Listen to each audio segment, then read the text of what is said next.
पश्चिम बंगाल, एक ऐसा राज्य जहां की हवा में भी राजनीति घुली होती है। लेकिन इन दिनों वहां एक अजीब, एक गहरी खामोशी छाई हुई है। 5 साल पहले जहां चुनावी शोर पूरे देश में गूंज रहा था, आज वहां सिर्फ सन्नाटा है। सरकार का कार्यकाल खत्म होने वाला है, पर चुनावी माहौल है कि गर्म होने का नाम ही नहीं ले रहा। सवाल ये है कि भारत के सबसे सियासी राज्यों में से एक में आखिर इतनी चुप्पी क्यों है? क्या ये किसी बड़े तूफान से पहले की शांति है? जरा 2021 को याद कीजिए। वो एक चुनावी महासंग्राम था, एक हाई वोल्टेज पॉलिटिकल ड्रामा जो हर न्यूज़ चैनल की हेडलाइन बना हुआ था। और आज एक गहरा, रहस्यमयी सन्नाटा पसरा है। ऐसा लग रहा है मानो किसी ने बंगाल की राजनीति का वॉल्यूम ही म्यूट कर दिया हो। और ये खामोशी, ये नॉर्मल नहीं है। तो सवाल वही है, आखिर पश्चिम बंगाल में चल क्या रहा है? क्या ये किसी सोची समझी रणनीति का हिस्सा है या फिर पर्दे के पीछे कोई और ही खेल चल रहा है?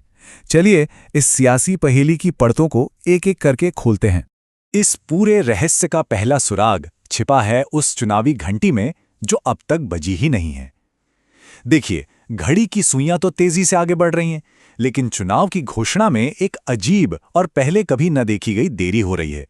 जरा इस टाइमलाइन पर गौर कीजिए। 2021 में फरवरी के खत्म होते होते चुनावी तारीखों का ऐलान हो चुका था, और आज 10 मार्च भी बीत गया और दूर दूर तक कोई घोषणा नहीं है। और सबसे चौंकाने वाली बात यह है कि 5 मई तक नई सरकार को शपथ लेनी ही है।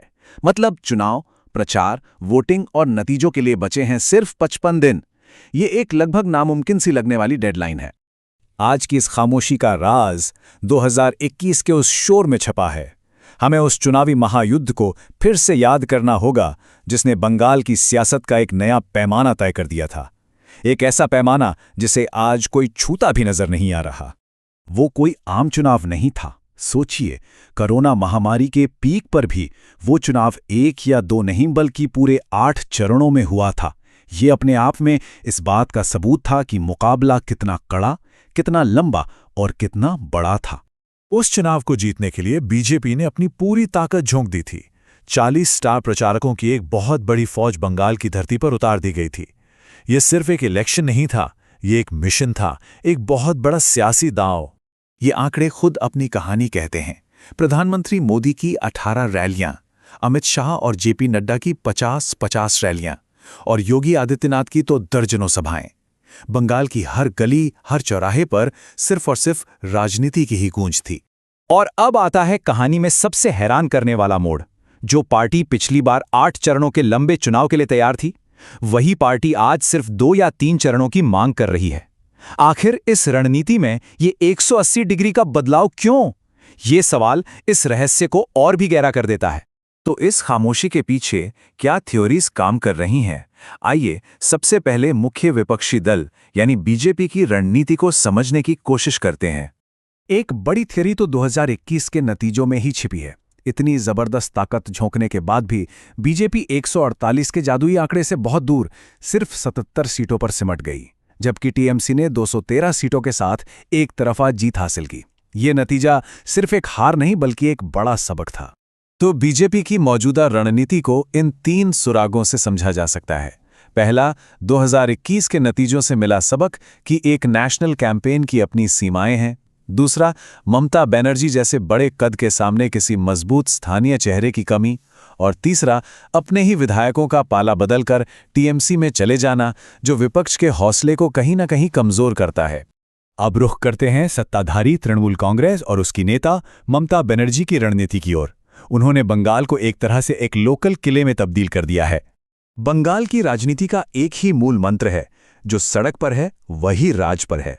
और ये कहावत ममता बनर्जी की पूरी पॉलिटिक्स का सार है।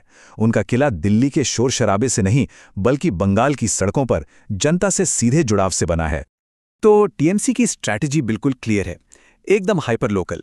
वो नेशनल डिबेट्स के बजाय लोकल मुद्दों को तरजीह देते हैं। ममता बनर्जी ज़्यादातर बंगाली में बात करती हैं, लोकल मीडिया का इस्तेमाल करती हैं और सीधे वोटरों से जुड़ी वेलफेयर स्कीम्स पर फोकस करती हैं। और हाँ, सड़क पर उतरकर विरोध करना, ये तो उनकी रणनीति का एक बहुत अहम हिस्सा है। अब आते हैं इस पहेली के सबसे बड़े और शायद सबसे उलझे हुए हिस्से पर, वोटर लिस्ट का रहस्य। देखने में तो ये एक साधारण एडमिनिस्ट्रेटिव प्रोसेस लगता है, लेकिन इसकी गहराई में पूरे चुनाव का भविष्य तय करने की ताकत है। तो ये SIR या स्पेशल इंटेंसिव रिवीजन आखिर है क्या? आसान भाषा में कहें तो ये इलेक्शन कमीशन का एक तरीका है वोटर लिस्ट को अपडेट करने का। इसमें उन लोगों के नाम हटाए जाते हैं जिनकी मौत हो चुकी है, जो कहीं और शिफ्ट हो गए हैं या जिनके डॉक्यूमेंट्स में कोई दिक्कत है, और साथ ही नए एलिजिबल वोटर्स के नाम जोड़े जाते हैं। और अब जो आंकड़ा सामने आ रहा है वो सच में चौंकाने वाला है। पश्चिम बंगाल की वोटर लिस्ट से अब तक 63 लाख नाम हटाए जा चुके हैं। सोचिए जरा, 63 लाख! ये कोई छोटा मोटा फेरबदल नहीं है, ये एक ऐसा भूकंप है जो पूरे चुनाव के समीकरण को जड़ से हिला सकता है। और कहानी यहीं खत्म नहीं होती। एक्सपर्ट्स का मानना है कि फाइनल लिस्ट आने तक ये आंकड़ा और 60 लाख बढ़ सकता है। मतलब जब तक यही तय नहीं होगा कि वोट कौन देगा और कौन नहीं, तब तक चुनाव की तारीखों का ऐलान हो भी कैसे सकता है। यही अनिश्चितता इस देरी का सबसे बड़ा कारण मानी जा रही है। तो यहाँ एक ही सिचुएशन के दो पहलू हैं।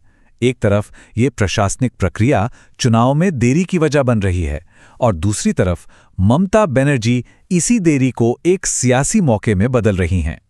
वो इन हटाए गए नामों के लिए सड़कों पर उतरकर खुद को जनता के एकमात्र रक्षक के तौर पर पेश कर रही हैं। तो चलिए अब इन सभी सुरागों को जोड़कर इस खामोशी के पीछे की पूरी तस्वीर को समझने की कोशिश करते हैं, क्योंकि ये सिर्फ सन्नाटा नहीं है, ये शायद बंगाल की सियासत के एक नए अध्याय की शुरुआत है। तो अब तस्वीर काफी हद तक साफ हो जाती है। ये खामोशी किसी एक वजह से नहीं, बल्कि 3 बड़ी वजहों के मिलने से बनी है। एक तरफ है TMC की लोकल स्ट्रेटजी, जो राष्ट्रीय मुद्दों को बंगाल में घुसने ही नहीं दे रही। दूसरी तरफ बीजेपी 2021 से सबक लेकर एक सतर्क और धीमी चाल चल रही है, और इन दोनों के बीच फंसा है वोटर लिस्ट का ये विशाल काम, जो पूरे खेल पर एक अनिश्चितता का पर्दा डाले हुए है। तो आखिर में एक बड़ा सवाल खड़ा होता है, क्या ये खामोशी किसी नए तूफान से पहले की शांति है, या फिर ये इस बात का संकेत है कि लड़ाई का फैसला तो पहले ही हो चुका है?